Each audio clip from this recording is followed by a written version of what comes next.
انجح كيكه ممكن تعمليها وتتحول لتورته كمان او جاتوه باقل تكاليف. بفلوس قليله جدا هتعملي احلى كيكه واسهل كيكه ممكن تشوفها في حياتك. ده غير ان طعمها تحفه التحفه وهشه كده وجميله زي الجاتوه او التورته اللي احنا بنشتريها. بجد فظيعه. كيك النشا ده اسهل منه واحسن منه مش هتلاقي، هش وجميل كده وما فيهوش فراغات زي العيش. بصوا، ما فيهاش اي فراغ زي احنا بنشوف كيكه كده مفرغه من جوه عامله زي العيش. لا، دي بقى هشه وجميله وفي نفس الوقت عامله زي التورته كده، ما فيهاش فراغات كتير. شايفين شكلي بتوحم يا بنات؟ عملتها الساعه 4 الصبح. هتجيبي الكبة وتحطي فيها 4 بيضات. 4 بيضات يا بنات. الكيكة دي موفرة واقتصادية جدا وبتطلع معاكي زي الكيك الاسفنجي بتاع التورت والجاتو.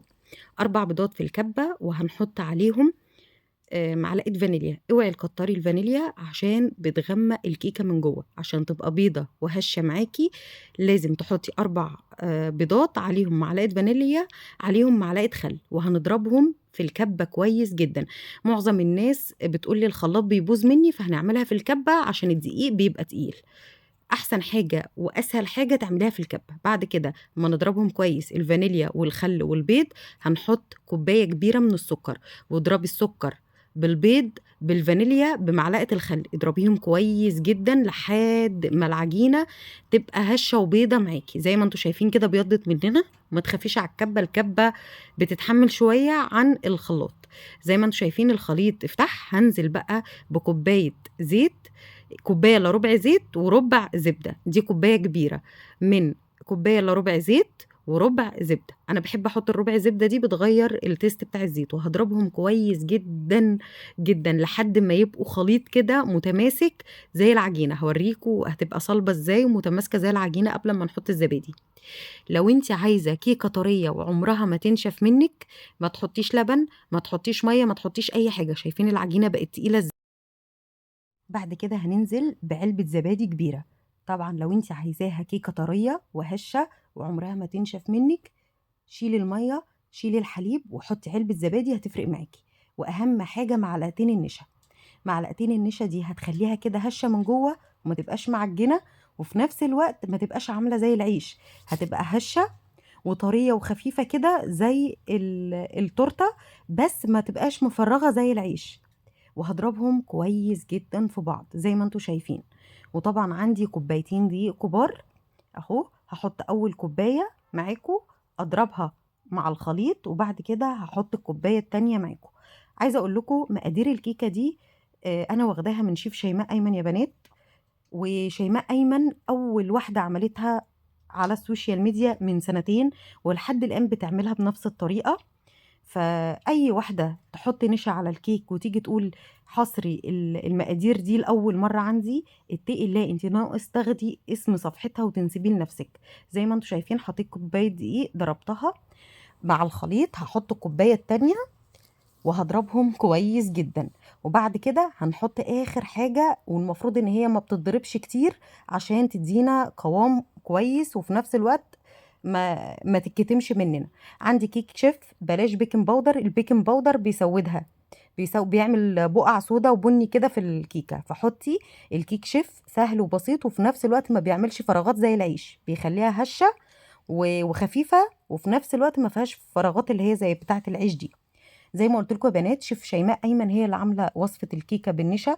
كله خد المقادير وقال حصري والاول مره. دي ست تعبت وشقيت فيها بصراحه في ان هي تطلع الكيكه بالنتيجه دي.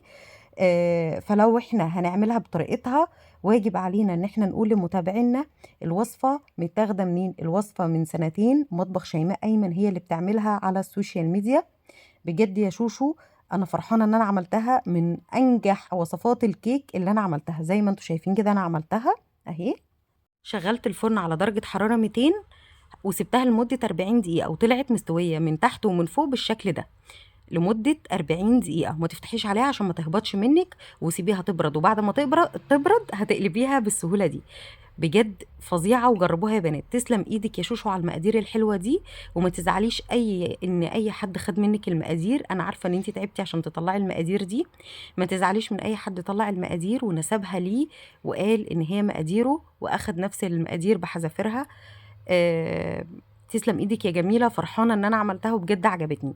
عندي هنا صوص الشوكولاته انا عاملاه، هبقى اعمله لكم في حلقه تانية عشان الحلقه ما تطولش عليكم او الفيديو ما يطولش عليكم.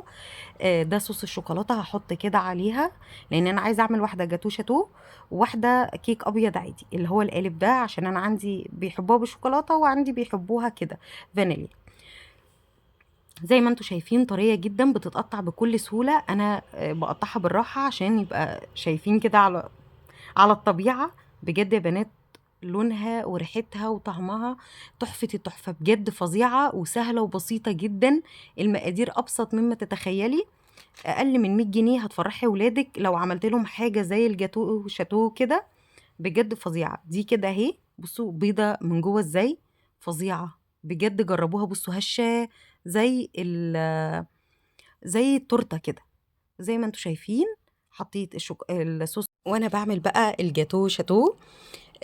حطيت كده شوكولاته بيضه للتزيين. بجد جربوها يا بنات فظيعه. عايزه اقول لكم انا عملت الكيك ده الساعه 4 الصبح، نفسي كده هفتني عليه. مش عارفه انا بتوحم ولا ايه، بس ايا كان شكلي بتوحم يا بنات. بجد الكيك خطير. بصوا من جوه بيضه وهشه ازاي، زي الكيك بتاع التورت. بصوا بيتقطع بيفروت كده زي بتاع التورت الاسفنجي. بصوا كده الكيك بجد فظيع. تسلم ايدك يا شوشو على المقادير، وبجد احسن وصفة.